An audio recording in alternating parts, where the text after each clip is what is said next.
Tu vas les suivre? Bonjour, Gilbert Thibodeau. Comment allez-vous, M. Thibodeau? Très bien, surtout très beau aujourd'hui. On se plaint souvent qu'il pleut. On a une journée de chance. Nous sommes dans la petite Italie. Aujourd'hui, c'est important pour vous, c'est le CA. On va vous présenter comme peut-être le futur maire de la ville de Montréal. Parlez-moi d'Action Montréal, justement. Créé en 2020, si ma mémoire est bonne, ça a été accepté. On doit faire une demande au directeur général des élections, des noms du parti. Il y a certaines restrictions pour être approuvé. Finalement, faire une histoire courte, je pense qu'on a été approuvé février, mars ou avril 2021. D'accord. Et là, il y a une histoire tellement importante. Quand je suis venue ici par hasard, ce matin, j'ai su que vous avez suivi presque tous les maires de Montréal. Jean Drapeau, là, c'est quelque chose, là. Bien, en fait, Jean Drapeau, il a quitté la politique. Il a été élu la dernière fois en 1984. Et il ne s'est pas représenté en 1988. Et il s'était présenté dans une réunion d'étudiants. En tout cas, j'étais présent. Et j'avais eu du plaisir à l'écouter. C'était un excellent orateur. Il parlait très bien. Et j'avais dit, moi, si vous avez besoin d'aide, mais ça, tu ne dis pas ça, Jean Drapeau. Je pense qu'il a fait 23 ans consécutifs, maire. Il avait déjà gagné un mandat 4 ans, il a perdu, et il a regagné après, il n'a jamais été battu. Et là, moi, je disais, si vous avez besoin d'aide, vous pouvez aider. Vous aviez quel âge? Ah, j'étais jeune. Ah oui. Mais lui, Oui, mais j'étais jeune, mais lui, il a accepté comme c'est. Mais c'est comme ça, moi, j'ai rencontré Bernard Landry. Ça me plaisir. surprend pas parce que ces gens-là, ces personnages politiques. Il était content de voir les gens en bas de 25 ans. Puis les jeunes, il était content. C'est comme. Je suis encore apprécié, mais on savait que chef, il était. Je sais que vous êtes attendu par vos membres en ce moment, mais on veut savoir vraiment pourquoi voter pour vous? Hein? Pourquoi voter? La réponse facile, c'est pourquoi pas. Pourquoi pas, oui. Le pourquoi, c'est qu'il y a longtemps qu'on entend parler que les gens veulent du changement. Oui. Et il n'y en a pas vraiment eu depuis plusieurs élections. Oui. Et les dernières 2 élections, je pense que les gens veulent un changement. Pas nécessairement, je ne veux pas viser un thème précis dans ce qui s'est passé au cours des 8 dernières années. Mais je pense qu'au niveau de la gestion en général, les gens sont un peu satisfaits par les frais d'immatriculation automobile qui a été accepté par la CNN, dans les municipalités, Montréal métropolitain, et différents frais, augmentation des parcomètres, augmentation des vignettes. Là, les gens commencent à dire, ça coûte cher, mais est-ce que j'ai autant de services? Peut-être même plus, parce que ça me coûte plus cher. La réponse est non. La raison d'Action Montréal est peut-être un peu là, quelque part. Et moi, j'ai trouvé ça spectaculaire à la fin parce qu'on est venu sans attente. C'est toujours comme ça quand on est journaliste de terrain. Votre projet du métropolitain, les galeries d'Anjou. C'est pas fait. Non, non, mais. C'est pas fait, c'est pas fait, c'est vous avez une une idée. équipe. Vous avez une équipe. Une belle équipe. Wow. Une belle équipe. Il y a Vraiment. divers projets qu'on veut Oui, pas. parlez-moi des projets majeurs, Ben, justement. on ne veut pas parler des projets majeurs tout de suite. On va OK. attendre pendant la campagne. Le programme actuel d'Action Montréal est pas mal complet. OK. Pas mal complet, pas mal terminé, sauf, justement, Oui. des gros projets majeurs ou des choses nouvelles. Oui. On va les présenter évidemment au début de la campagne. Il faut se garder, comment on dit ça? Se garder de la viande. Oui. Pendant la campagne électorale. C'est Un ça. contenu, comme Un on contenu. dit. Un contenu. Vous allez être un influenceur, hein, je vous taquine. Vous savez que je vous aime bien. Parce que la dernière fois qu'on s'est vu, c'était avant Élections Canada. J'ai trouvé cette soirée-là charmante. Premièrement, ma meilleure amie habite sur le plateau Mont-Royal. C'est une grande infirmière. Puis elle a beau essayer de me convaincre que ça va bien au Québec, je ne suis pas capable de dire oui. Parce qu'il y a tellement de choses à Montréal. Premièrement, nos trous dans les villes, l'hôpital de Maisonneuve-Rosemont, la mairie, les travaux. Est-ce qu'ils travaillent vite au col bleu? Comment ça va, Montréal? Plus personne ne veut venir nous voir. Je vise pas moi nécessairement l'école bleue.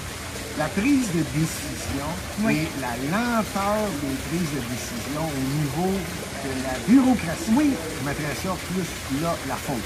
Parce qu'on a des bons cols bleus, on a des bons cols blancs d'ailleurs, on a des bons policiers, on a des bons pompiers, on a des bons des équipes et des services très bien. Oui. La structure semble bien.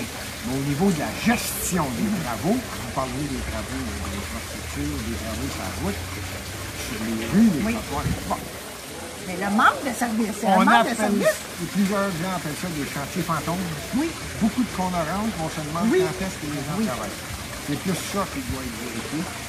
La Ça- place des féministes, là, ça a pris combien de temps? Dans le Vieux-Montréal, le moment. les féministes? Le métro, ben, c'est pour honorer les ingénieurs, les étudiantes à Oui. Polytechnique. Oui, C'est une oui, place oui. pour les femmes. Mais monsieur, moi, je prends l'autobus, le métro. C'est épouvantable. Comment ça a pris de temps? Tu sais, je comprends qu'on a eu la C'est un COVID-19. long projet, ça. Ça, c'est là, on parle de la place des Montréalaises. C'est Mais incroyable. ça a été prévu en 2014, ça fait déjà 10 ans, 11 ans de ça. C'était Richard Bergeron qui prévoyait faire au-dessus de l'autoroute Ville-Marie, Ouais. un endroit vert, Ouais. de repos, des bancs, pour que les gens puissent se relaxer en s'en allant dans le Vieux-Montréal au Ouais. lieu de passer dans le sous-sol. Ben oui, c'est ça. Ça a été modifié, Ouais. changé. Le prix est devenu très dispendieux. Et là, je suis pas sûr que C'était un fantôme bon souvent. résultat. Hein? Ouais. Ah, Pas j'ai sûr pas de le vu. résultat. Ah oui, je l'avais vu, qui Ouais, était là. je l'ai vu. Ah On oui. s'entend Hein. que c'est une bonne Juste décision. une petite question, Raphaël, avant de terminer, parce que vous êtes attendu. Est-ce que vous aimeriez ça, un projet vert pour Montréal?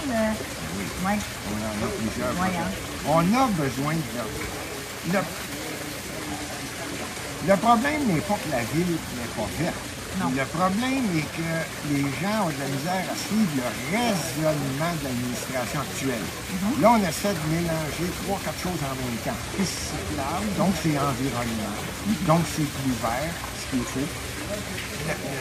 Des parcs éponges, pas nécessairement la meilleure chose, Ah, non. mais effectivement, c'est une bonne idée.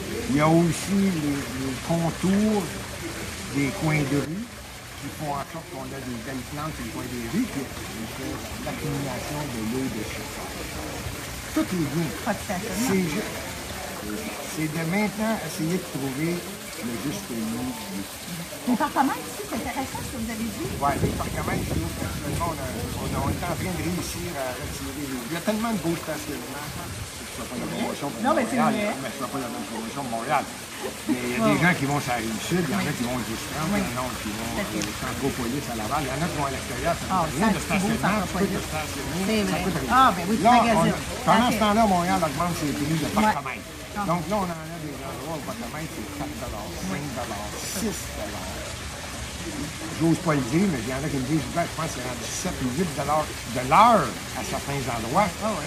Alors oui, notre promesse, c'est de, en récupérant de l'argent avec une saine gestion Montréal, limiter partout sur le territoire de Montréal les partenaires à 2 de l'heure.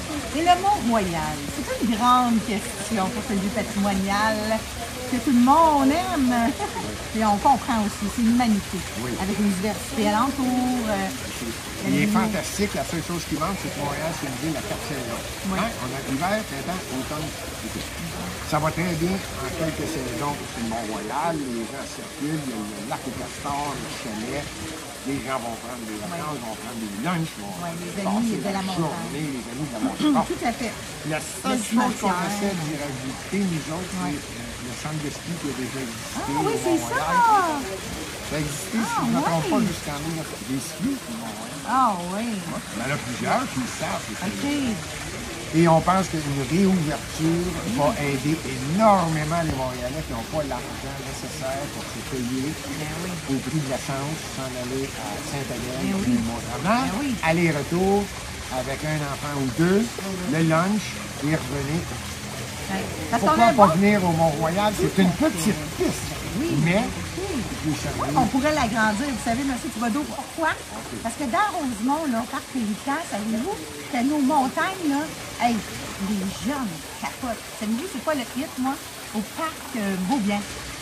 Évidemment, les patineurs en bottine, le basketball, le tennis. C'est tellement populaire, le parc Beaubien, monsieur, là. Si vous savez comment le monde... comment le hockey et le tennis et le basketball... C'est ce qui doit être C'est la mis- vie. C'est ce qui doit être mis en évidence. Oui, C'est- oui, oui. C'est pour ça que je dis une ville verte, Montréal peut l'être, Oui. l'est déjà, Oui. pourrait l'être encore plus en à fait. améliorant les services offerts Bravo. dans les... Ah oui, ben oui. On en a des beaux parcs. Bien Là, sûr. vous me parlez de Louvain, il y a des parcs, Ouais. il y a des parcs La Fontaine, il y en a des Ouais. millions. Une dernière question un peu croustillante, la SPVM. Ça me tient à cœur.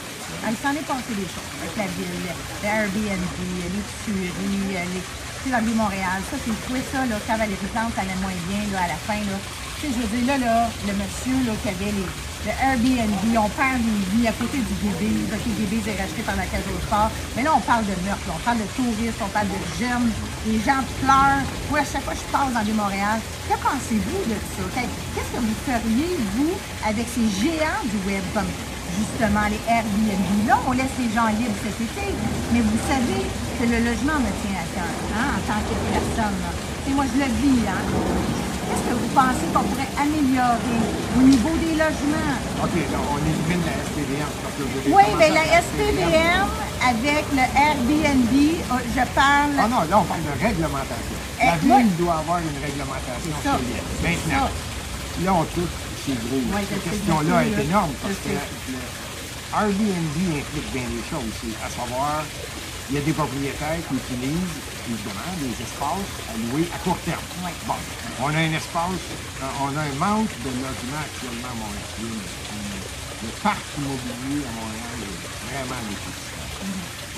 L'administration actuelle a bloqué, selon l'Institut économique de Montréal, a bloqué entre 25 et 30 000 nouvelles portes qui auraient pu être construites. Ça, c'est ralenti ou bloqué. Les raisons, on ne veut pas d'automobile, donc pas de stationnement intérieur. Le client veut pas. Ou on ne veut pas de stationnement autour du nouveau bâtiment. Et les contracteurs disent, on ne peut pas. Mais les bâtir- shopping Gus, faire les condos, ça c'est fort, par exemple. On dit, on n'a rien contre ça. Mais pour monsieur, madame, tout le monde, l'étudiant, la personne âgée, qui ne veut pas aller tout de suite dans un logement de 1800 par mois, il doit avoir quelque chose à faire. Vous avez sûrement un plan pour Le ça. parc immobilier. Alors, je reviens. Tant mieux comme question. Le parc immobilier, actuellement, il est déficitaire. Certains vont parler de 20 000, d'autres 30 000, donc 40 000 logements nécessaires. Non, c'est 150 à 200 000 logements qui manquent à Montréal. Pour le rebalancer. Actuellement, le taux d'inoccupation, qui devrait être autour de 3 d'inoccupation. On l'a vu en temps normal. Là, il est à 1 si ce n'est pas zéro à certains endroits, il n'y en a plus. Donc, tu as des propriétaires, et là, ça va dans les deux sens. Tu as des propriétaires qui en profitent, qui ne font pas une rénovation nécessaire pour que le logement soit adéquat. Donc, il y a un certain laisser-aller, mais ils en profitent pour louer très cher. Il n'y en a pas. Bon. Puis de l'autre côté, tu as les locataires qui sont prêts à payer peut-être un peu plus cher, mais pas le prix d'aujourd'hui, mais ils n'ont pas le service qui s'attendent parce que les propriétaires sont très, très, très indépendants. Je n'essaie pas d'aller ni d'un côté ni de l'autre.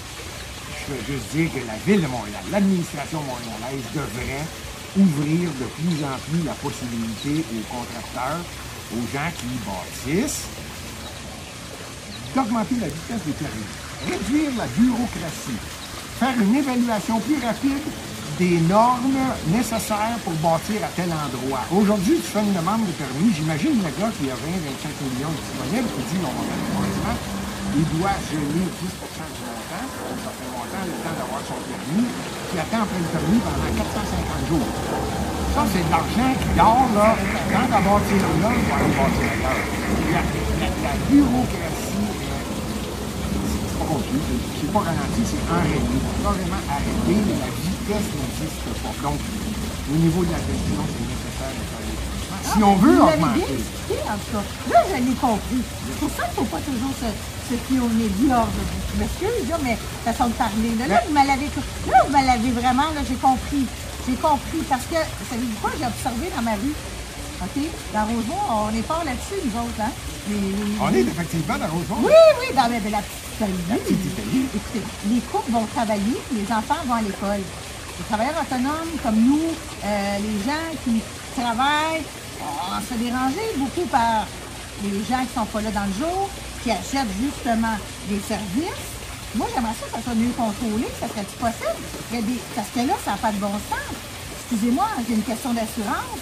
Les gens sont riches, ont des grosses maisons, ça traîne des mois de temps, ça pollue. Est-ce qu'on peut améliorer cette dernière question, cette situation? Améliorer quoi, dans quel sens, là? Bien là, c'est trop long. Là, vous donnez un permis, exemple, à un propriétaire ou une propriétaire. Là, elle a son équipe, son donneur d'ouvrage, son appel d'offres avec les fait, exemple. Elle a tant de temps. pour... Mais là, la Alors, propriétaire dit, je ne sais pas quand ils vont finir.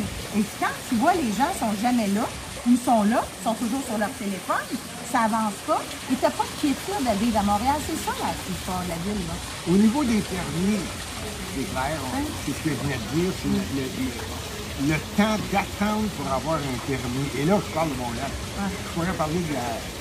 Je ne veux pas lancer la balle à Québec non plus, mais j'imagine que pour les permis, pour les restaurants, pour faire des rénovations, d'entretien, de la maintenance, ou l'ouverture d'un restaurant, tu as les permis municipaux, mais tu as également l'attente pour un restaurateur, disons, le permis de la SOQ. C'est vrai. Tout est au ralenti. Et j'aimerais que Montréal devienne un exemple, à savoir, quand on va s'établir à Montréal, les fonctionnaires, les hauts fonctionnaires sont rapides. L'urbaniste est rapide. L'architecte est rapide. Quand les plans et devis sont remis à la Ville de Montréal va rapidement et règle largement le permis de façon à ce que la personne peut aller de l'avant. C'est un problème. Merci d'avoir éclairé sur toutes nos questions. Hubert Thibodeau, c'était un plaisir de vous rencontrer. On va avoir l'occasion peut-être de se revoir. J'espère. Bienvenue dans ma 16e saison d'Isabelle Junot Show. Isabelle Junot Show. Émission d'art et de culture, parce que les gens nous écoutent. Art et culture, j'aurais aimé ça parler d'art et culture. Oui, bien, dites-moi donc. La prochaine fois, on va parler d'art et culture. Parfait, c'est un rendez-vous. seulement pour moi, tu vois. Parfait, je vous laisse travailler. Vos membres vous attendent. Oui, je les entends applaudir. Merci beaucoup et à bientôt. Merci Gilbert. Merci.